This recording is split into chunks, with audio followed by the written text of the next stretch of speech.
जब हम electric current flow कराते हैं तो किस चीज़ को कैरी करना चाहते हैं, क्या करना क्या चाहते हैं इलेक्ट्रिक करंट से? तो इसका आंसर है कि एक लोकेशन में एनर्जी है हमारे पास, उस एनर्जी को हम दूसरी जगह ले जाना चाहते हैं और यूज़ करना चाहते हैं।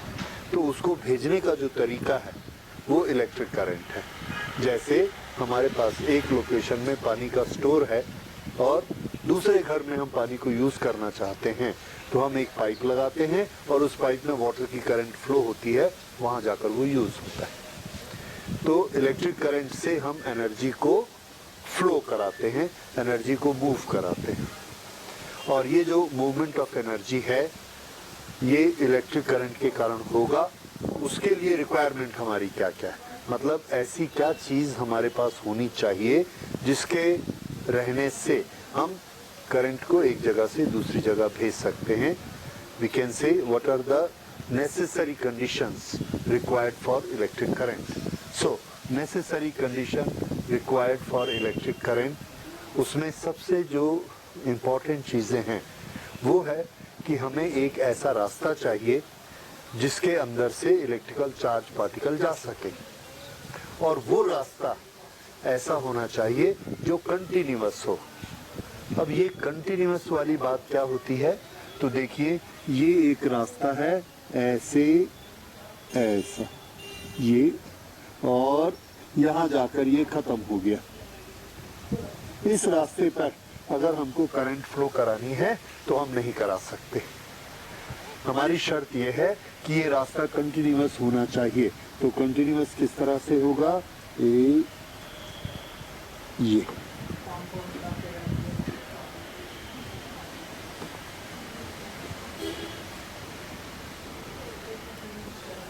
ये एक कंटिन्यूअस पाथ है, और इस कंटिन्यूअस पाथ में स्पेशलिटी ये है कि इसके अंदर चार्ज कैरियर्स प्रेजेंट हैं। तो कंटिन्यूअस पाथ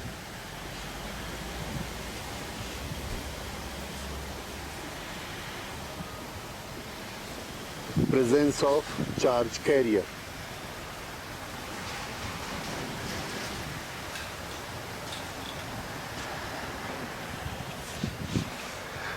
इसके अंदर चार्ज कैरियर हैं। दैट मीन्स ये किस तरह का मटेरियल है, ये एक मेटल है, ये एक कंडक्टर है, ये एक इलेक्ट्रोलाइट है, क्योंकि इन सब के पास चार्ज कैरियर होते हैं, उसके अंदर ही होते हैं। ये एक इंसुलेटर नहीं है, क्योंकि इंसुलेटर के पास चार्ज कैरियर नहीं होते। तो सबसे पहले हमें एक क्लोज रास्ता चाहिए और उसके अंदर चार्ज कैरियर होने चाहिए। ये दो चीजें हो गई। अब करंट फ्लो किसे कहते हैं, देखिए करंट फ्लो, अगर हम ये सोचें कि ये जो चार्ज जब मूव करेंगे तो करंट बनाएंगे, पर एक चीज याद रखिए, ये चार्ज मूव तो कर सकते हैं पर ये इस कंडक्टर को छोड़ के नहीं जा सकते, छोड़कर नहीं जा सकते। क्यों नहीं छोड़कर जा सकते, क्योंकि अभी इसके अंदर जितने एटम हैं सबका नेट चार्ज 0 है। चार्ज जैसे ही एक इलेक्ट्रॉन अगर इसको छोड़ के बाहर चला गया तो इसका चार्ज क्या हो जाएगा, इसका चार्ज हो जाएगा पॉजिटिव, इलेक्ट्रॉन का चार्ज हो जाएगा निगेटिव, और ये पॉजिटिव इस निगेटिव को तुरंत वापस खींच लेगा, बहुत फोर्स लगा के वापस खींच लेगा। इसका मतलब ये निगेटिव इस पॉजिटिव के बाहर जा ही नहीं सकता, इस मेटल के बाहर नहीं जा सकता। तो इलेक्ट्रॉन जैसे भी चलें वो बाहर नहीं जा सकते, उसको उसके अंदर ही रहना होगा। ओके, दूसरा, इसके अंदर जो इलेक्ट्रॉन होते हैं, ये मेटल है, मेटल के अंदर चार्ज कैरियर इलेक्ट्रॉन्स होते हैं, इन इलेक्ट्रॉन्स को चलना है, और इलेक्ट्रॉन के चलने को ही हम क्या कहते हैं, करंट कहते हैं। अब ये जो इलेक्ट्रॉन चलेंगे इसके लिए बाहर तो ये जा नहीं सकता, इलेक्ट्रॉन की कमी हो नहीं सकती, इलेक्ट्रॉन एक्सेस भी नहीं हो सकते, तो करंट कैसे फ्लो होगी, तो ये सारे इलेक्ट्रॉन्स को आप ये मान लीजिए कि ये इलेक्ट्रॉन्स का एक स्टीयरिंग व्हील बना हुआ है। स्टीयरिंग व्हील आपने देखा ऐसे ही होता है। तो स्टीयरिंग व्हील को हमने ऐसे दो हाथ से पकड़ा और ऐसे घुमाया। जब हम स्टीयरिंग व्हील को ऐसा घुमाते हैं तो आप क्या देखेंगे कि सब के सब इलेक्ट्रॉन चलने शुरू हो गए। बाहर का मेटल वैसा ही है, उसके अंदर के जो इलेक्ट्रॉन है उसकी कल्पना करिए, उसको इमेजिन करिए कि वो सब फ्लो हो रहे हैं, वो सब चल रहे हैं। ये यहाँ से ऐसे, ये यहाँ से ऐसे, ये इस तरह से, ये इस तरह से, ये इस तरह से, ये ऐसे चलते तो हैं, पर जब ये इलेक्ट्रॉन यहाँ जाता है तो यहाँ पर पॉजिटिव नहीं बनता है। क्यों नहीं बनता है? क्योंकि जैसे ये पॉजिटिव बनने की कोशिश करता है, ये इलेक्ट्रॉन यहाँ आ जाता है, फिर ये इलेक्ट्रॉन यहाँ चला जाता है, तो ये सब इलेक्ट्रॉन ऐसे मूव कर रहे हैं। ये इस तरह से एक साइकिल में ये पूरे मूव कर रहे हैं, और मेटल रखा हुआ है, मेटल के अंदर साइकिल में सब इलेक्ट्रॉन ऐसे मूव कर रहे हैं, चार्ज चल रहे हैं। ये इलेक्ट्रिक करंट है। इस तरह से इलेक्ट्रिक करंट बनती है। तो इलेक्ट्रिक करंट में एक कंप्लीट साइकिल होता है, जिसका कोई स्टार्टिंग पॉइंट और कोई एंडिंग पॉइंट नहीं होता। हम लोगों को एक गलत फहमी होती है कि करंट एक टर्मिनल से स्टार्ट होती है बैटरी के और दूसरे टर्मिनल पे जाके खत्म हो जाती है। ऐसा नहीं है। करंट का एक्चुअल जो स्वरूप है उसको याद रखिए। वो क्या है? वो है कि चार्ज पूरे कंटिन्यूअस एक पाथ में रहते हैं, और ये पूरे के पूरे चार्जेस इसके अंदर एक गोले की तरह ऐसा चलते रहते हैं। तो ये सारे चार्ज ऐसे घूमते रहेंगे। और अगर हमने बीच में रास्ता तोड़ दिया, कहीं से भी हमने रास्ता तोड़ दिया, तो आपको मालूम है अब क्या होगा? ये इनका घूमना बंद हो जाएगा, इसलिए करंट बंद हो जाएगी। और जब हमको करंट बंद करनी होती है तो हम इसको तोड़ते हैं बीच से, और उसको हम क्या कहते हैं? स्विच। स्विच यहाँ लगाएंगे, इसको ब्रेक कर देंगे, करंट का फ्लो होना बंद हो जाएगा। अभी हम उसको बाद में डिस्कस करेंगे। पहले हम ये डिस्कस करते हैं कि करंट का फॉर्मेशन कैसे होता है। तो करंट का फॉर्मेशन अब हमको समझ में आया। चार्ज पार्टिकल पूरे के पूरे कंटिन्यूअस पाथ में घूमेंगे। ये जो पाथ है जिसमें से चार्ज पार्टिकल घूम रहे हैं, इसको हम कहेंगे सर्किट। This is circuit. और चूंकि इलेक्ट्रॉन इसमें घूमते हैं, इलेक्ट्रिक करंट इसमें चलती है, we call it electric circuit. This is our one requirement. और ये सर्किट अब आपने देखा कंटिन्यूअस होना चाहिए। अगर हम इसको बीच में से ऐसे कर देंगे तो इस सर्किट का नाम हो जाएगा ओपन सर्किट। ये हमने ओपन कर दिया, तो ओपन सर्किट में करंट फ्लो नहीं होगी। तो इस सर्किट को क्या कहेंगे? ये रास्ते को हमने क्लोज कर दिया और अब इसमें करंट फ्लो हो सकती है, तो इसको हम कहेंगे क्लोज सर्किट।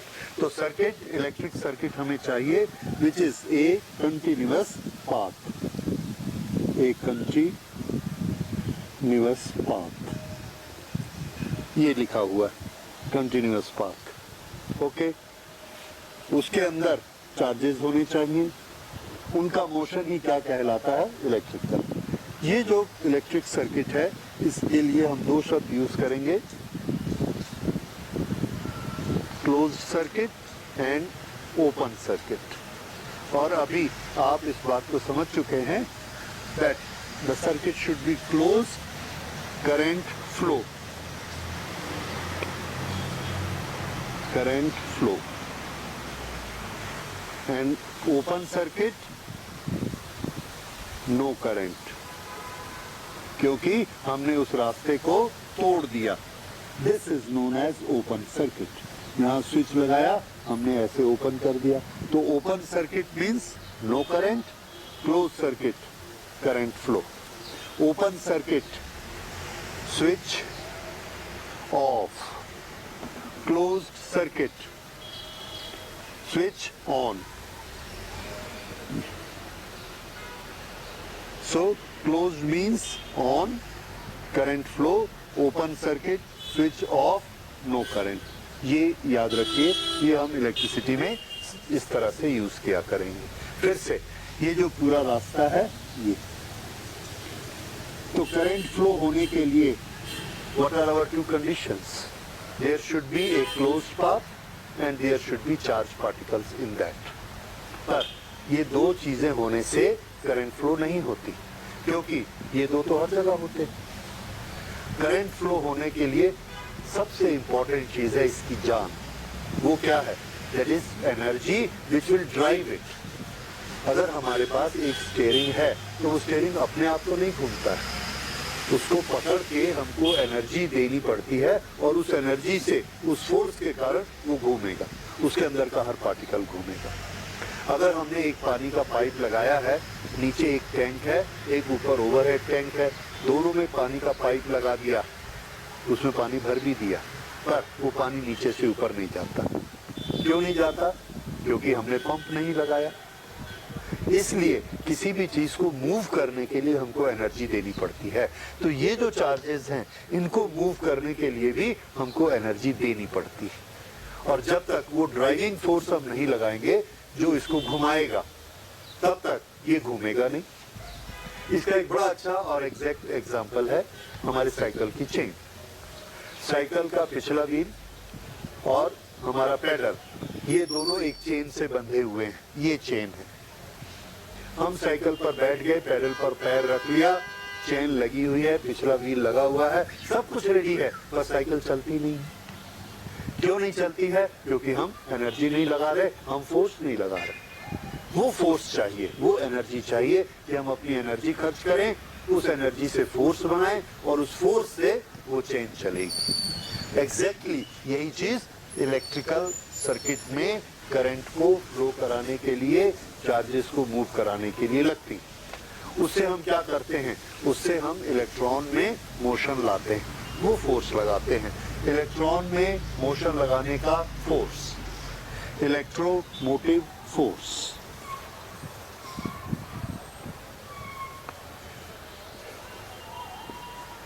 इलेक्ट्रोमोटिव फोर्स ये वो चीज होती है जो कि एनर्जी हमको देती है। ये एक एनर्जी है। इस एनर्जी के कारण यहाँ पर कोई भी जगह पर हमने वो लगा दिया, पंप जैसे, वो क्या करेगा? ये सारे चार्जेस को इधर भेजेगा और इधर से चार्जेस को इधर खींचेगा।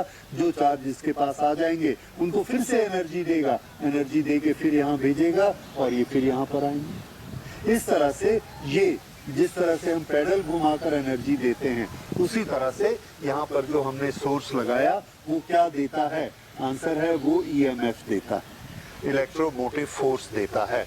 उस इलेक्ट्रोमोटिव फोर्स से इनको एनर्जी मिलती है और ये सब घूमते। अगर वो नहीं होगा तो ये नहीं घूमेंगे। ये है हमारी मेन रिक्वायरमेंट्स। अब करंट फ्लो हो रही है, तो करंट फ्लो होने के लिए तीन चीजें हमने देखी। एक क्लोज्ड पाथ चाहिए जो बीच में से टूटा नहीं होना चाहिए, नहीं तो वहां तक इलेक्ट्रॉन जाएंगे और उसके बाद उसके बाहर नहीं जा पाएंगे, और इधर से इलेक्ट्रॉन को ये खींचेगा तो इधर इलेक्ट्रॉन की कमी हो जाएगी, that is also not possible, फिर और इलेक्ट्रॉन इधर नहीं जा पाएंगे, क्योंकि हम चार्जेस को इम्बैलेंस नहीं कर सकते। यानी इसमें से मैं इलेक्ट्रॉन को खींच लूं और ये प्लस बना हुआ पड़ा रहे, फिर दूसरा इलेक्ट्रॉन खींचने आऊंगा तो ये नहीं खींचने देगा, उस इलेक्ट्रॉन को ये प्लस वापस खींच लेगा। तो अगर मुझे लगातार इसमें से इलेक्ट्रॉन खींचना है तो इसको जीरो बने रहना चाहिए। और ये कैसे जीरो बनेगा? मैंने एक इलेक्ट्रॉन इधर से खींचा, इधर से एक इलेक्ट्रॉन आ गया, फिर इधर से एक इलेक्ट्रॉन खींचा, फिर इधर से एक इलेक्ट्रॉन आ गया, तो ये लगातार जीरो है। और जीरो चार्ज होने से ये मेरे को अलाउ करता है कि मैं इलेक्ट्रॉन को खींच के ले जाऊं। इसी तरह से यहाँ पर ये जो हम ईएमएफ का सोर्स लगाते हैं, ये इधर से इलेक्ट्रॉन को खींचता है और इधर से इलेक्ट्रॉन को फेंकता है। इस तरह से इलेक्ट्रॉन ऐसा चलता रहता है। और अगर हम यहाँ रास्ते में तोड़ देंगे तो ये इधर से इलेक्ट्रॉन को खींचेगा, तो इसका चार्ज क्या हो जाएगा? पॉजिटिव। एक इलेक्ट्रॉन खींचेगा, दो खींचेगा, तीसरा इलेक्ट्रॉन नहीं खींच पाएगा, ये पॉजिटिव उसको वापस बुला लेगा, करंट बंद। इसी तरह से ये एक इलेक्ट्रॉन इधर डालेगा, दूसरा इलेक्ट्रॉन इधर डालेगा, तीसरा इलेक्ट्रॉन डालने आएगा, तो ये सारे इलेक्ट्रॉन उसको रिपेल करेंगे और इसको आने नहीं देंगे, करंट बंद। तरीका क्या है? जो इधर एक्स्ट्रा इलेक्ट्रॉन हो रहे हैं इसको खोल दीजिए, ये अब वो इलेक्ट्रॉन इसमें जाएंगे और ये पॉजिटिव को न्यूट्रलाइज करते जाएंगे, ये पूरा न्यूट्रल है। तो इसका नेट चार्ज कितना होता है? किसी भी सर्किट का नेट चार्ज 0 होता है। ये बहुत इंपॉर्टेंट है। और अभी जैसे स्टोरी मैंने बताई, अगर 0 नहीं होगा करंट बंद हो जाएगी, वो ज्यादा इलेक्ट्रॉन नहीं खींचने देगा हमको। इसलिए नेट चार्ज 0 होता है। और ये कब पॉसिबल है? ये तब पॉसिबल है जब हमारा सर्किट क्लोज हो, पूरा बंद हो, एक तरफ हम इलेक्ट्रॉन को ढकेलते जाएं, दूसरी तरफ से खींचते जाएं और टोटल चार्ज 0 रहे, ताकि कोई अपोज करने वाला नहीं। और ये जो अपनी एनर्जी देता है, ये इलेक्ट्रॉन के मोशन को देता है। ये इलेक्ट्रॉन जब जाकर धक्का मारता है, हमारा काम होता है। कैसा काम होता है? अगर हमने बल्ब जलाना है तो ये इलेक्ट्रॉन चल के जाएंगे, बल्ब के अंदर जाकर टकराएंगे, हीट पैदा करेंगे। ये वाली एनर्जी, उसके अंदर हीट एनर्जी बनेगी और वो बल्ब चमकने लगेगा।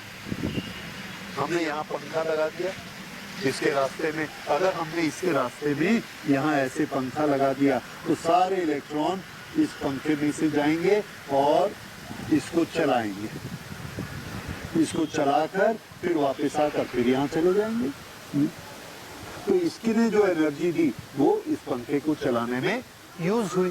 जैसे हम पैडल पर जो एनर्जी लगाते हैं वो पिछले चक्के को आगे करती है और पूरी साइकिल आगे चली जाती है। इस तरह से एनर्जी का ट्रांसफर होता है। तो ये हमारी फिर से for flow of electric current what are the required components? There should be a continuous path known as closed circuit, electric circuit. There should be charged particle in that, presence of charge carriers. और सबसे important चीज electromotive force हमारे पास होना चाहिए। ये electromotive force यानी energy कहाँ से आएगी? तो हमारे पास एनर्जी के स्टोर होते हैं। कुछ ऐसे होते हैं जिनके पास एनर्जी स्टोर होती है और कुछ ऐसे होते हैं जो एनर्जी को कन्वर्ट करके हमको देते हैं। जैसे हम साइकिल चलाते हैं तो एनर्जी कहाँ से आती है? तो आंसर है हमारी बॉडी में स्टोर होती है। उस बॉडी में जो स्टोर वाली एनर्जी है उसको हम देते हैं और पैडल को चलता है, साइकिल चलता है, एनर्जी का कन्वर्शन हो गया। ऐसा करते करते हम थक गए, हमारी एनर्जी खत्म हो गई, साइकिल चलनी बंद हो जाएगी। ये जो इलेक्ट्रिकल एनर्जी है इसके सोर्स क्या होते हैं? तो आप देखिए हमारे ईएमएफ के सोर्स, ईएमएफ के सोर्स दो याद रखने हैं आपको। एक वो होता है सेल, केमिकल सेल। आपने टॉर्च सेल देखा है, बैटरी सेल देखा है और बड़ी बड़ी बैटरी भी देखी है, मोबाइल में जो बैटरी लगाते हैं वो देखें। ये सब क्या होते हैं? ये सब सेल होते हैं और ये सब सोर्स होते हैं इलेक्ट्रोमोटिव फोर्स के। इनके पास इलेक्ट्रिकल एनर्जी होती है। इसको हम यहाँ लगा देते हैं और इस तरह से लगाते हैं कि वो एक तरफ से इलेक्ट्रॉन खींचते हैं माइनस वाली तरफ से और प्लस वाली तरफ से इलेक्ट्रॉन खींचते हैं, माइनस वाली तरफ फेंकते हैं। वो डायरेक्शन हम लोग कल पढ़ चुके हैं पिछले में। लेकिन अभी हम क्या देखते हैं कि वो जो सेल हम लगाएंगे वो इलेक्ट्रॉन्स को कंटिन्यूअस मूव कराते रहते हैं। इसमें आपको डाउट होता है कि वो एक पॉजिटिव टर्मिनल से करंट स्टार्ट करते हैं और नेगेटिव टर्मिनल पे आके करंट खत्म हो जाती है, ऐसा बताया जाता है। That is not true. देखिए यहाँ मैं सेल लगाता हूँ, इस तरह से एक सेल लगाया, ये उसका पॉजिटिव है और ये उसका नेगेटिव है। उल्टा कर देते, ये पॉजिटिव है और ये नेगेटिव है। इस तरह से सेल लगाया है तो इसने पॉजिटिव चार्जेस यहाँ से भेजना शुरू किया, यहाँ तक आए। यहाँ पर हमने बीच में अपना पंखा लगा दिया, यहाँ पर बीच में हमने अपना बल्ब लगा दिया, यहाँ पर बीच में अपना हीटर लगा दिया। ये सारी एनर्जी इस सेल ने दी, ये पूरा काम करके यहाँ आया। उसके बाद क्या हुआ कि सेल के अंदर ये चार्जेस चले गए, ये और सेल के अंदर ऐसे गए, फिर यहाँ गए, यहाँ पर केमिकल रिएक्शन हुआ, केमिकल रिएक्शन हुआ, ये वाले चार्जेस को फिर से एनर्जी मिली और वो एनर्जी लेके फिर से वो निकल पड़े काम करने के लिए। ऐसे यहाँ आए, एनर्जी खत्म हो गई, सेल ने फिर से उनको एनर्जी दी, ये चार्ज इसके अंदर से गए, यहाँ पर इनको एनर्जी मिल गई और एनर्जी लेकर यहाँ आए, फिर से ये काम करना शुरू कर दी। तो अगर हम सेल का यहाँ से कनेक्शन तोड़ देंगे काम नहीं होगा। कंटिन्यूएशन तो चाहिए ही चाहिए, जैसे चेन का कंटिन्यू होता है। तो यहाँ से प्लस से हमको ये हिस्सा सिर्फ दिखता है, सेल का प्लस सेल का माइनस। हम क्या समझते हैं, प्लस से करंट चली और माइनस पे खत्म हो गई, और एक्चुअल क्या हो रहा है, माइनस से करंट सेल के अंदर घुसती है, चार्जेस सेल के अंदर घुसते हैं, वहाँ एनर्जी लेते हैं, एनर्जी लेके फिर प्लस से बाहर निकलते हैं और यहाँ काम करते हैं। तो ये सेल जब उनको एनर्जी देता है, तो जितनी एनर्जी देता है पूरी की पूरी एनर्जी चार्जेस को नहीं मिलती। ये एक अलग बात है। अगर इसमें इनको 100 यूनिट एनर्जी सेल ने दी तो चार्जेस को 50 मिलती है, बाकी 50 हीट बन के हवा में उड़ जाती है। नेचर का प्रोसेस ही ऐसा होता है। जब भी हम एनर्जी को ट्रांसफर करते हैं थोड़ी सी एनर्जी वेस्ट होती है और वो हीट बन जाती है। तो इसीलिए जब भी हम सेल से अपना मोबाइल चलाते हैं तो हम क्या देखते हैं, सेल गर्म हो गया। That is the reason. Cell गर्म हो रहा है, इसका मतलब वो एनर्जी उसको दे रहा है चार्जेस को। तो 50% देता है, 50% हीट बना देता है। ये कोई जरूरी नहीं है 50 हो, कम ज्यादा अलग अलग सेल की एफिशिएंसी होती है, कोई कम देता है कोई ज्यादा देता है। इस तरह से यहाँ से इसको एनर्जी मिलती है। तो हम कहना क्या चाहते हैं कि ये एक सोर्स ऑफ एनर्जी होता है जो हमेशा इसको एनर्जी देता रहेगा। ये क्या है, इलेक्ट्रिक सेल। इसको हम इलेक्ट्रोकेमिकल सेल भी कहेंगे। इलेक्ट्रोकेमिकल सेल में क्या स्टोर होता है, एनर्जी। वो एनर्जी किस रूप में, किस फॉर्म में स्टोर होती है, तो ये केमिकल एनर्जी के फॉर्म में होती है, केमिकल एनर्जी। और इस सेल की स्पेशलिटी क्या है कि उस केमिकल एनर्जी को ये रिलीज करता है और रिलीज करके चार्ज पार्टिकल को पुश कर देता है, उनको एनर्जी दे देता है। और जब वो एनर्जी एक चार्ज पार्टिकल को मिलती है तो उसका हम नाम रख देते हैं इलेक्ट्रिकल एनर्जी। तो इलेक्ट्रोकेमिकल सेल क्या करते हैं, chemical energy is converted to electrical energy. ये काम ये सेल करते हैं। तो अल्टीमेटली हमको क्या मिल गई, इलेक्ट्रिकल एनर्जी। ओके, अब ऐसे ही हमारे पास एक और चीज होती है जिससे हम इलेक्ट्रिकल एनर्जी कन्वर्शन कर सकते हैं, और वो है जनरेटर या डायनमो। तो पावर हाउसेज में हम कोयला जला के टरबाइन को चलाते हैं, एनर्जी देते हैं, उस टरबाइन से जनरेटर को चलाते हैं, डायनमो को। और डायनमो को जब हम घुमाते हैं उसके अंदर इस तरह की सेटिंग रहती है, मैग्नेट्स लगे रहते हैं कि वो इलेक्ट्रिकल चार्जेस को प्रेस करते हैं, उनको एनर्जी देते हैं। तो डायनमो या इसी को हम कहते हैं जनरेटर। ये इलेक्ट्रोमैग्नेटिक प्रिंसिपल पर काम करते हैं। इसके अंदर मैग्नेट होते हैं, उस मैग्नेट को हम घुमाते हैं तो उसके चारों तरफ जो तार लगी रहती है, ये इस तार में चार्जेस पर फोर्स लगता है, उनको एनर्जी मिलती है और वो चलने लगते हैं। तो डायनमो जो उनको एनर्जी देता है दैट इज ईएमएफ। क्यों? क्योंकि वो चार्जेस को घुमा रहा है, उनको फोर्स दे रहा है। तो ईएमएफ के दो सोर्स, एक सेल और एक डायनमो। अगर हम ये पूछना चाहेंगे कि इसमें तो केमिकल एनर्जी ने कन्वर्ट होके क्या दी, इलेक्ट्रिकल एनर्जी, इसमें कौन कन्वर्ट होता है, तो हमारा आंसर है कि जो डायनमो को घुमाता है वो अपनी एनर्जी दे रहा है। डायनमो को घुमाने के लिए हमारे पास बहुत सारी चीजें। जब इस डायनमो को यानी उस घूमने वाले मैग्नेट और उसकी कॉइल को हम कार में लगाते हैं तो कार का इंजन उसको एनर्जी देता है और उस एनर्जी से इलेक्ट्रिकल एनर्जी बन जाती है। क्यों? चार्जेस मूव करते हैं। इसी तरह से जब इस डायनमो को हम अपने साइकिल में लगा लेते हैं, साइकिल का व्हील चलाते हैं, तो उस समय हम अपनी मस्कुलर एनर्जी से डायनमो चला रहे हैं और उसको एनर्जी मिलती है और उस एनर्जी के कारण करंट चल रही है, तो हमारी मस्कुलर एनर्जी कन्वर्ट हो रही है इलेक्ट्रिकल एनर्जी में। इसी तरह से जब ये डायनमो को हम एक टरबाइन से चलाते हैं टरबाइन एक बहुत बड़ा पंखा होता है। उस पंखे को घुमाते कैसे हैं? तो उसमें हम स्टीम डालते हैं। आपने देखा हवा में हम एक चक्री लेके घूमते हैं, हवा पड़ती है, चक्री घूमती है, हवा उस पर पड़नी चाहिए। तो हम क्या करते हैं, बहुत बड़ी चक्री बनाते हैं मेटल की, और उसमें हवा की जगह स्टीम भेजते हैं। उस स्टीम से वो चक्री घूमती है, उससे डायनामो को घुमाते। उस समय उस स्टीम की जो एनर्जी है उसको हम अल्टीमेटली किसमें कन्वर्ट कर रहे हैं? Electrical energy. तो ये है source of energy which is EMF. इस ईएमएफ को क्या हम नाप सकते हैं? तो आंसर है यस। एक एक कूलम चार्ज को जितनी एनर्जी ये सोर्स देता है उसको उस सोर्स का ईएमएफ कहते हैं। जैसे हम बाजार से एक टॉर्च सेल लेकर आते हैं, उस टॉर्च सेल पे लिखा है 1.5 वोल्ट, यानी उसके प्लस और माइनस में पोटेंशियल डिफरेंस कितना है? 1.5 वोल्ट का।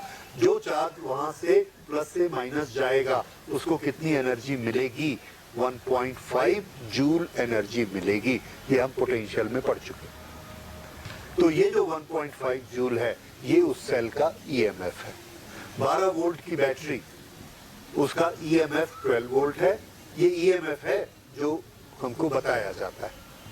इसका क्या मतलब होता है कि यहाँ से एक चार्ज चलेगा, 12 जूल काम करके यहाँ आएगा, फिर उस चार्ज को ये बैटरी 12 जूल देगी, फिर ये जाएगा 12 जूल काम करके वापस आएगा। तो इस बैटरी का ईएमएफ 12 वोल्ट कहलाएगा। अब आप ये समझ सकते हैं कि हमारे घर का जो प्लग है उसमें 220 वोल्ट लिखा है। उस 220 वोल्ट का क्या मतलब है?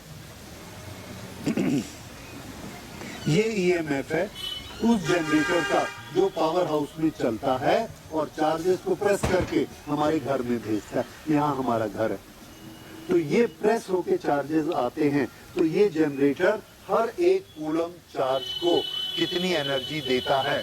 220 जूल। ये 220 जूल ऑन 1 कूलम। अब कूलम शब्द को भी आप पहचानते हैं और एनर्जी को भी पहचानते हैं।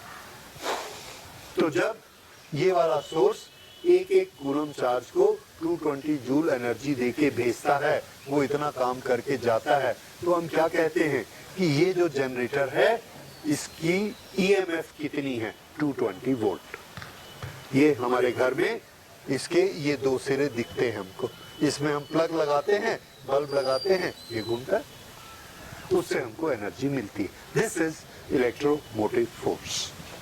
तो जिसकी जितनी ज्यादा वोल्टेज ईएमएफ की लिखी रहेगी उतनी ज्यादा एनर्जी देगा। तो अब हमने देखा कि इलेक्ट्रिक करंट फ्लो होने के लिए हमारे पास 3 चीजें रिक्वायर्ड है, उसके बिना करंट फ्लो नहीं होगी। 1 क्लोज्ड पाथ, अदर उसके अंदर चार्ज पार्टिकल जो मूव करेंगे, जो एनर्जी को लेके घूमेंगे, और तीसरा सोर्स ऑफ ईएमएफ, जो एनर्जी का सोर्स है जो कि उसको एनर्जी देगा, वो अपनी एनर्जी को कन्वर्ट करके इलेक्ट्रिकल एनर्जी में कन्वर्ट करेगा। So these are our requirements and this path is known as circuit. इस सर्किट को जब हम स्विच ऑन करते हैं तो हमारा मतलब क्या होता है कि ये सर्किट क्लोज होता है और चार्जेस मूव कर रहे हैं। जब हम स्विच ऑफ कर देते हैं तो इसका क्या मतलब हुआ है? ये सर्किट ओपन होता है और इसके अंदर चार्जेस मूव नहीं कर रहे, देयर इज नो करंट। ये अब इस सर्किट को लेके एक दो चीजें हम लोगों को, छोटी छोटी चीजें, उसका ब्रीफ में एक नॉलेज लेते हैं। जब हम इस सर्किट में करंट फ्लो कराते हैं तो क्या हम कभी इसे बंद नहीं कर सकते? अगर हमको नहीं चाहिए करंट तो आंसर है बंद कर सकते हैं, और उसके लिए हम एक बीच में डिवाइस लगाते हैं। उस डिवाइस को हम क्या कहते हैं? हम सब जानते हैं। उस डिवाइस को हम कहते हैं स्विच। स्विच,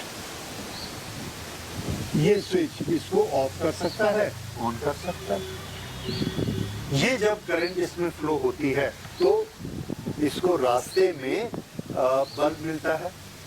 बल्ब को ग्लो करना है, बल्ब को ग्लो करने के लिए उसके अंदर चार्जेस जाके उसके दूसरे एटम से टकराते हैं जोर जोर से, इतनी हीट पैदा करते हैं कि बल्ब जलने लगता है।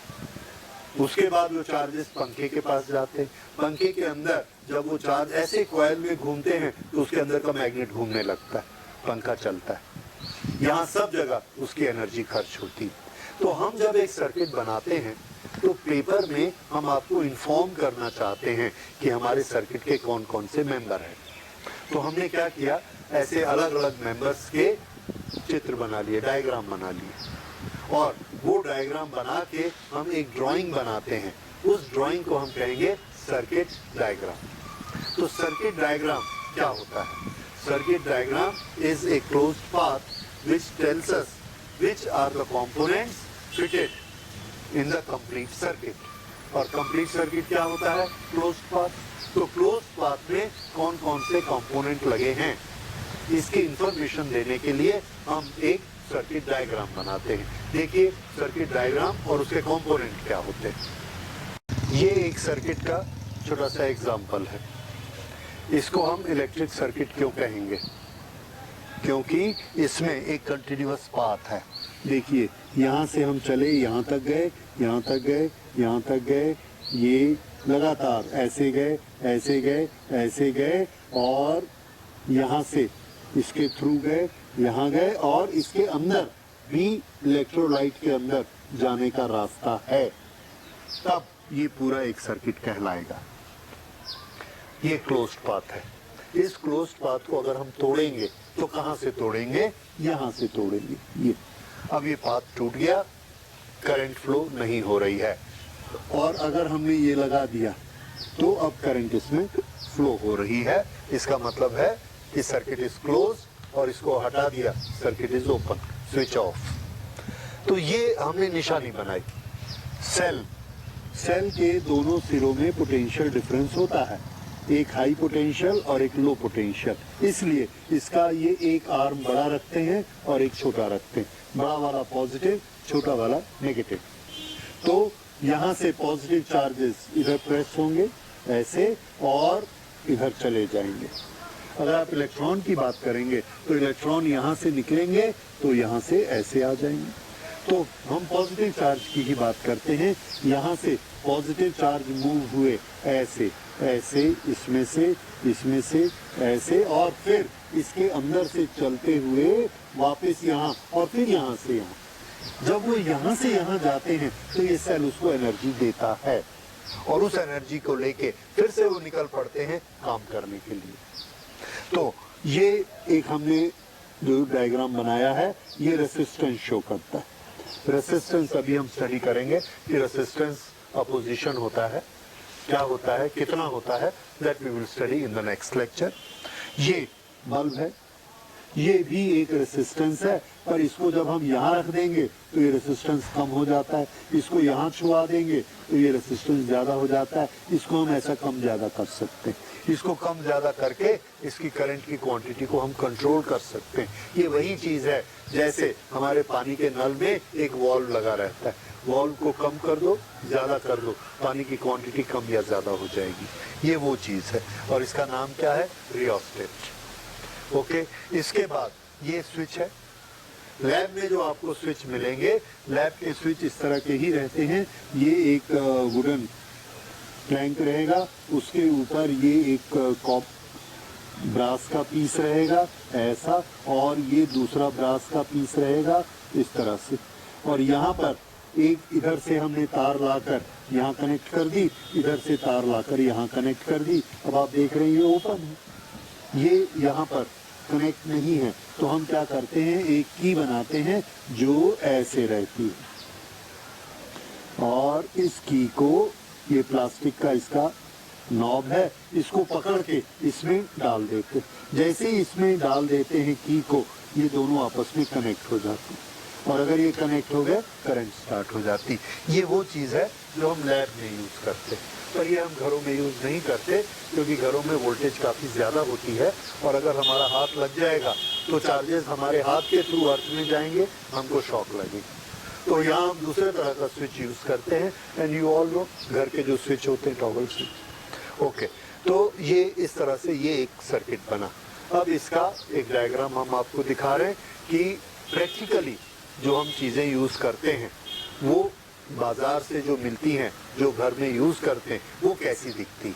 लेकिन जब हम उसको एक पेपर पर ड्रॉ करते हैं तो इस तरह से ड्रॉ करते हैं, so that we can draw it very quickly and you can understand what it is.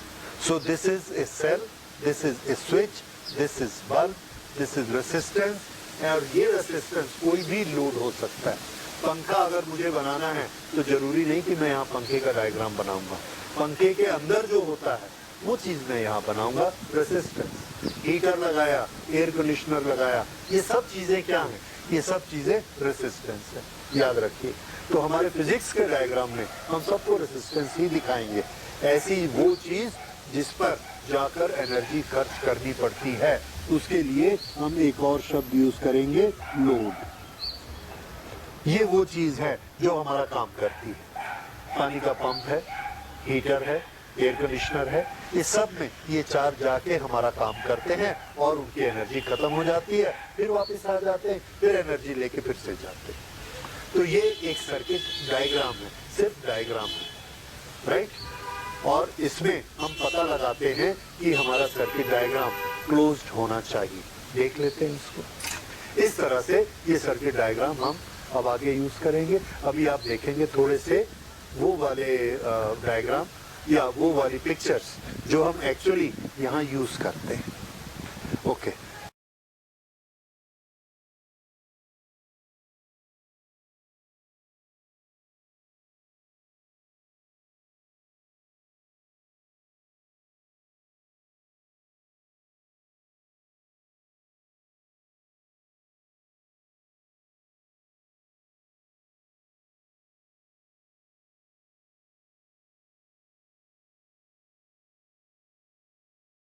इसके बाद हम एक चीज और स्टडी करेंगे. हमने ये कहा है कि इलेक्ट्रिक चार्जेस, चार्ज पार्टिकल जब मूव करते हैं तो इलेक्ट्रिक करंट बनती है. जब हम कोई मटेरियल लेते हैं उसके अंदर चार्जेस ऑलरेडी होते हैं, इलेक्ट्रॉन उसके पास होते हैं. क्या वो इलेक्ट्रॉन खड़े होते हैं या चल रहे होते हैं? जब भी हम कोई लिक्विड लेते हैं HCl, उसमें positive charge H, negative charge Cl, क्या ये खड़े हैं या मूव कर रहे होते हैं? तो इसका आंसर है कि वो मूव कर रहे होते हैं और बड़ी तेजी से मूव कर रहे होते हैं. अगर मैंने ये एक ब्रास का पीस लिया है, कॉपर का पीस लिया है, तो इसके अंदर ये बहुत सारे इलेक्ट्रॉन हैं, very large number of electron, करीब करीब से millions of electrons, 10 to the power 20, 10 के बाद 20 जीरो लगाइए. हर क्यूबिक मीटर कॉपर में इतने इलेक्ट्रॉन्स होते हैं जो कि फ्री हैं, जिनको कि इलेक्ट्रिक फील्ड लगा के हम मूव कर सकते हैं.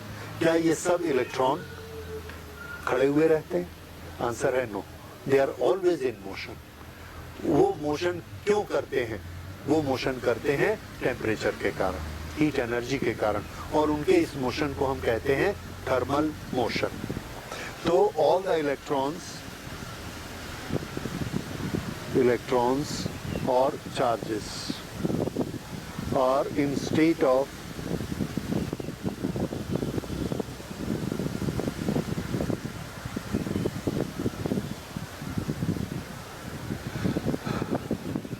continuous motion due to their thermal energy. But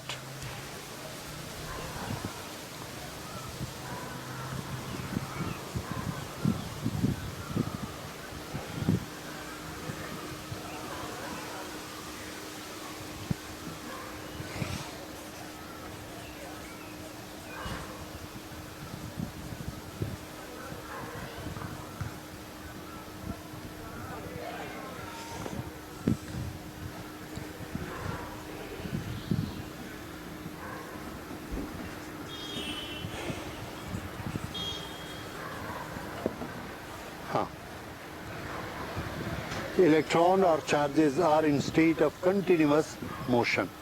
ये ऐसे जा रहा है, ये ऐसे जा रहा है, ये ऐसे जा रहा है, ये ऐसे जा रहा है, ये ऐसे जा रहा है. और ये जो मोशन होता है इसके लिए मैं लिख सकता हूँ रैंडम. रैंडम मतलब किसी भी दिशा में, किसी भी डायरेक्शन में. अब ये इतने करोड़ों हैं और सब चल रहे हैं. इस चलने के लिए उनको एनर्जी कहाँ से मिलती है? तो टेम्परेचर, थर्मल एनर्जी इनकी होती है। रूम टेम्परेचर बहुत गर्म टेम्परेचर होता है, वो टेम्परेचर मुकाबला करिए 0 सेल्सियस से, 0 केल्विन से। जब ये दुनिया बनी 0 केल्विन, 0 एनर्जी, उससे अभी का टेम्परेचर, रूम का टेम्परेचर बहुत ज्यादा है। उस टेम्परेचर के कारण इनके पास थर्मल एनर्जी होती है और ये ऐसे चलते रहते, सब डायरेक्शन में चलते रहते। पर ये वाले चार्ज का चलना करंट नहीं बना सकता। तो चार्ज का चलना करंट होता है, पर ये वाले चार्ज जब चलते हैं तो करंट क्यों नहीं मानते हम इसको? इसलिए क्योंकि चार्ज किस डायरेक्शन में चल रहे हैं इसको हम जानना चाहते हैं। उसी डायरेक्शन में तो करंट जाएगी। तो हम क्या देखते हैं कि 1 लाख चार्ज ऐसे जा रहे हैं, तो कोई भी 1 लाख चार्ज ऐसे भी आ रहे हैं, कोई 1 लाख चार्ज ऐसे आ रहे हैं, तो दूसरे 1 लाख ऐसे जा रहे हैं। अब अगर हम इन सब की वेलोसिटी को जोड़ेंगे तो ये है 1 लाख की वेलोसिटी इधर, 1 लाख की वेलोसिटी इधर, नेट वेलोसिटी क्या हो गई? कैंसल। चार्ज इधर गए कि चार्ज इधर गए? तो आंसर है कि इधर भी नहीं गए, कैंसल हो गया। ये चार्ज, इन दोनों ने चार्ज का मोशन कैंसिल कर दिया। चार्ज इस तरफ बढ़े कि इस तरफ बढ़े? किसी भी तरफ नहीं बढ़े। ये चार्ज यहाँ पहुंच गए, ये चार्ज यहाँ पहुंच गए। और चार्ज हैं कितने? करोड़ों, अरबों। इसलिए हर एक तरफ चलने वाले चार्ज को कैंसिल करने वाला दूसरा चार्ज मिल जाता है। तो चार्ज कोई भी एक तरफ इकट्ठे होते ही नहीं, एक तरफ सब के सब चार्ज जाते ही नहीं। तो नेट वेलोसिटी चार्ज की क्या हो जाती है? 0। इसलिए इसकी नेट करंट कितनी होती है? 0। और वही चीज हम लिखना है यहाँ पे, this does not make electric current since there net velocity in any one direction is 0।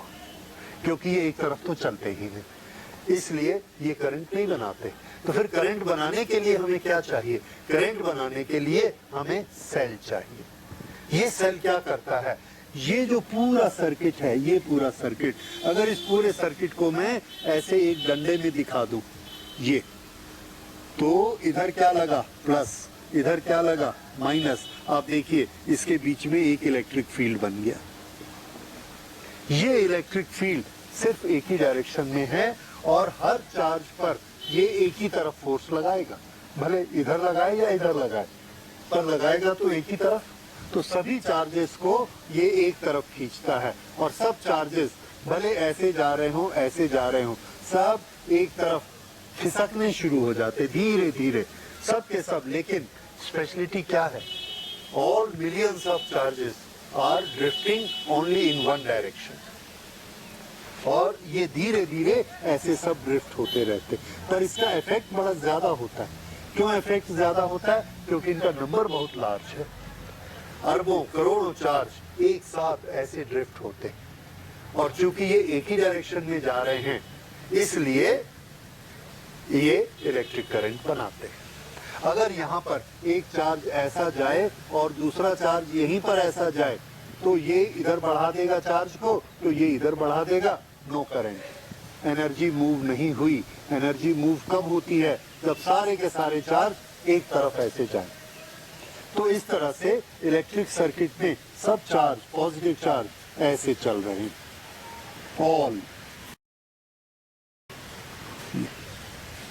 All का मतलब जितने प्रेजेंट हैं उतने नहीं, पर जितने चल रहे हैं सब के सब एक डायरेक्शन में ड्रिफ्ट होते हैं। क्योंकि ये चार्ज बहुत स्लो होती है और ये वाली चार्ज तो ऑलरेडी रहती है। जो इलेक्ट्रॉन यहाँ से यहाँ ऐसे जा रहा था वो अब यहाँ से यहाँ ऐसे चला जाता है, इस डेस्टिनेशन की बजाय इस डेस्टिनेशन पर पहुँचता है। तो हम क्या कहते हैं कि ये यहाँ से यहाँ ड्रिफ्ट हो गया, खिसक गया। ऐसे ही सब इलेक्ट्रॉन खिसकते हैं और ये जो खिसकने की स्पीड है इसको हम कहते हैं drift velocity. So drift velocity is responsible for making electric current. फिर से, which velocity? There are two types of velocities. One velocity without applying the cell is thermal velocity, and this thermal velocity does not form electric current because they cancel out. When we apply electric field, apply electric field, apply electric field. Electric field हम कैसे लगाते हैं? Potential difference, potential difference या इसको हम कह सकते हैं ईएमएफ। तो हमने ईएमएफ अप्लाई किया, पोटेंशियल डिफरेंस अप्लाई किया और उसके अंदर इलेक्ट्रिक फील्ड बना। इसके कारण क्या हुआ? All charges start drift together. ये जो है ड्रिफ्ट टुगेदर, ये बनाता है electric current. This drift velocity form electric current. तो इलेक्ट्रिक करंट के लिए पोटेंशियल डिफरेंस लगाना जरूरी है। पोटेंशियल डिफरेंस सेल से लगाते, हमने लगाया, तब ये सब ड्रिफ्ट होने शुरू होंगे और इससे इलेक्ट्रिक करंट बनती है। तो ये इलेक्ट्रिक करंट का सोर्स ड्रिफ्ट वेलोसिटी से चार्जेस को घुमाता है। तो ये वेलोसिटी होती कितनी है चार्जेस की? This is a very very small velocity. कितनी? सिर्फ it is only 1 millimetre per second, 1 millimetre per second. This is such a small velocity equal to, इसको हम लिखते हैं ड्रिफ्ट वेलोसिटी, वेलोसिटी ड्रिफ्ट। ये कितनी होती है? 1 मिलीमीटर पर सेकेंड, पर सेकेंड, ये अप्रोक्सीमेटली। ठीक है, कम ज्यादा होती रहती है पर इसी रेंज में रहती है। इतनी स्लो ये होती है, लेकिन इसका इफेक्ट बहुत हैवी होता है। क्यों? क्योंकि 1 मिलीमीटर वेलोसिटी तो है, लेकिन कितने इलेक्ट्रॉन चल रहे हैं? तो आंसर है अरबों इलेक्ट्रॉन एक साथ चलते हैं। इसलिए इस वेलोसिटी में इफेक्ट होता है, ताकत होती है। जैसे हम ये बोलेंगे कि 1 मिलीमीटर की स्पीड से आती हुई चीज हमारा क्या बिगाड़ लेगी। मान लो वो 1 मिलीमीटर की स्पीड से आने वाली चीज एक रेल का इंजन है। अब आप उसके सामने खड़े हो जाइए और 1 मिनट तक खड़े रहिए, 60 सेकंड तक। 60 मिलीमीटर वो आगे बढ़ जाएगी, धक्का लगेगा कि नहीं? आप जितना भी फोर्स लगाओ उसको रोक नहीं सकते, काम करेगी वो। क्यों? क्योंकि मिलियंस ऑफ एटम्स उस स्पीड से आ रहे हैं। तो इस तरह से इलेक्ट्रिक करंट में भी बहुत ताकत होती है, because the number is very large, the speed is very less. अब इसमें एक चीज और डाउट होता है स्टूडेंट्स को, इतनी स्लो स्पीड से इलेक्ट्रॉन चलते हैं, जब हम प्लग लगाते हैं सोर्स हमारे घर का, स्विच ऑन करते हैं, वहां से हमारा बल्ब 10 मीटर दूर है, अगर वो 1-1 मिलीमीटर करके जाएगी तो उसको जाने में 10 मिनट लगेगा। फिर वो बल्ब तुरंत कैसे जल जाता है? How it glows immediately. तो उसके लिए याद रखिए, इट इज वेरी इंपॉर्टेंट कि एनर्जी, ये इलेक्ट्रॉन जाकर उसको एनर्जी नहीं देता है। एनर्जी किस तरह से मिलती है? देखिए, ये मेरे पास एक डंडा है, इससे मैं आपको पुश करना चाहता हूं। राइट, फिर से ये मेरे पास अंगूठा है और ये ऐसे पुश कर सकता है। यहां पर आप खड़े हैं, मैं आपको पुश करना चाहता हूं, ये तो मैं इसको धीरे धीरे ऐसा ले गया, ये 10 मिनट लगे, तब जाके मैंने पुश किया। अब मैंने ये डंडा बीच में लगाया और यहां से पुश किया, अभी भी मेरी स्पीड क्या है? 1 मिलीमीटर। ये आपको धक्का लगा कितनी देर में? आंसर है तुरंत लगा। ये क्या ये पूरा यहां तक जाना जरूरी है? नहीं, अगर बीच में ये कनेक्टेड है। और हमारे सर्किट में आपने देखा सबसे शुरू में जो डायग्राम मैंने बनाया था, ये लगातार यहाँ चार्जेस भरे हुए हैं। हम तो इस चार्ज को धक्का देंगे, बस उससे सब के सब चार्ज ऐसे मूव होने शुरू हो जाएंगे। ये तो जैसे ही हम यहाँ पुश करते हैं, ये वाला चार्ज ऐसे चला और यहाँ पर बल्ब लगा हुआ है, तो हमने तो इसको मूव किया, ये सारा का सारा सर्किट, पूरे सर्किट के चार्ज ऐसे घूमने शुरू हुए, तो ये वाला चार्ज भी ऐसे घूमा, इसने बल्ब को जला दिया। तो इलेक्ट्रिक करंट में क्या ट्रांसफर होता है? तो आंसर है पुश ट्रांसफर होता है। पुश और पुश को ट्रांसफर होने में कितनी देर लगती है? ये तो कनेक्टेड है, तो पुश को ट्रांसफर होने में कितनी देर लगती है? आंसर है पुश की स्पीड बहुत ज्यादा होती है। कितनी होती है? 3 × 10⁸ मीटर पर सेकेंड जो लाइट की स्पीड होती है। तो ये इससे हमारा पुश जो है ये ट्रांसफर होता है, फोर्स ट्रांसफर होता है। तो उस इलेक्ट्रॉन को एनर्जी लेके वहां जाने की जरूरत नहीं है। क्यों? क्योंकि ये इलेक्ट्रॉन इसको जलाएगा ऐसा नहीं है। जैसे हम स्विच ऑन करते हैं सब इलेक्ट्रॉन ऐसे घूमने शुरू। हमने साइकिल चलानी है, पैडल में जो चेन का लिंक है हम तो उसको घुमाते हैं, लेकिन जैसे हम पैडल को दबाते हैं साइकिल चलने लगती है। वो ये इंतजार नहीं करती कि जिस पैडल को मैंने घुमाया, जिस चेन को मैंने घुमाया, वो चेन, ये ऐसे चेन लगी हुई है, मैं तो इसको घुमाता हूँ पैडल से, लेकिन यहाँ का व्हील चलने लगता है, ये यहाँ पर जाएगा, इसका इंतजार नहीं होता। क्यों? क्योंकि यहाँ से जो चीज ट्रांसफर हो रही है वो क्या है? पुश। इस तरह से ट्रांसफर हम इलेक्ट्रॉन का नहीं करते, पुश का करते, इसलिए स्पीड बड़ी फास्ट होती है। और वो स्पीड किसकी है? इंपैक्ट की, पुश की, 3 × 10⁸ पर अगर इलेक्ट्रॉन के चलने की स्पीड की बात करेंगे तो that is drift velocity and that is very slow. So in today's lecture what we have seen, what are the requirements for electric current flow. Electric circuit, उसके अंदर इलेक्ट्रिक चार्ज और एक ईएमएफ लगाने वाली एजेंसी, सेल या dynamo. ये तीन चीजें हमें चाहिए तो इलेक्ट्रिक करंट फ्लो होती है। ये जो क्लोज्ड पाथ होता है उसको हम इलेक्ट्रिक सर्किट कहते हैं। उस इलेक्ट्रिक सर्किट में कंपोनेंट्स लगे रहते हैं, स्विच है, रेसिस्टेंस है, लोड है। उसको दिखाने के लिए हम पेपर पर जो ड्राइंग बनाते हैं उसको इलेक्ट्रिक सर्किट कहते हैं। इस इलेक्ट्रिक सर्किट में जब इलेक्ट्रॉन एनर्जी लेके चलते हैं उनका पाथ कंटिन्यूअस होता है, डायनामो हो या सेल हो, उसके अंदर से भी हो जाते हैं और पूरे के पूरे इलेक्ट्रॉन ऐसे एक जैसे घूमते रहते हैं ड्रिफ्ट वेलोसिटी से, कंटिन्यूअस पाथ से। वो इलेक्ट्रिक करंट बनती है। इलेक्ट्रिक करंट डिसकंटिन्यूअस नहीं होती कि एक पॉइंट से स्टार्ट होगी और दूसरे में खत्म हो जाएगी, पूरा सर्किट ही बनेगा। मैं एक बल्ब जलाता हूं तो उसका सर्किट पूरे पावर हाउस के जनरेटर के अंदर से होकर आता है, वो सारे के सारे इलेक्ट्रॉन ऐसे चलते। That is a must. So that is what we have studied today. Drift velocity बड़ी स्लो होती है पर उसका इंपैक्ट तुरंत लगता है। थर्मल वेलोसिटी के कारण करंट नहीं बनती है, ड्रिफ्ट वेलोसिटी के कारण बनती है। Drift velocity is very slow but the impact is immediate and it is the impact which is carrying energy, electrical energy। ये इलेक्ट्रिक करंट के बारे में है। और नेक्स्ट अब हम बात करेंगे कि जब इलेक्ट्रिक करंट फ्लो होती है तो हमारा काम कैसे होता है, बल्ब कैसे जलते हैं, पंखे कैसे चलते हैं, क्या नियम है कि ये इलेक्ट्रिक करंट ज्यादा होगी या कम होगी।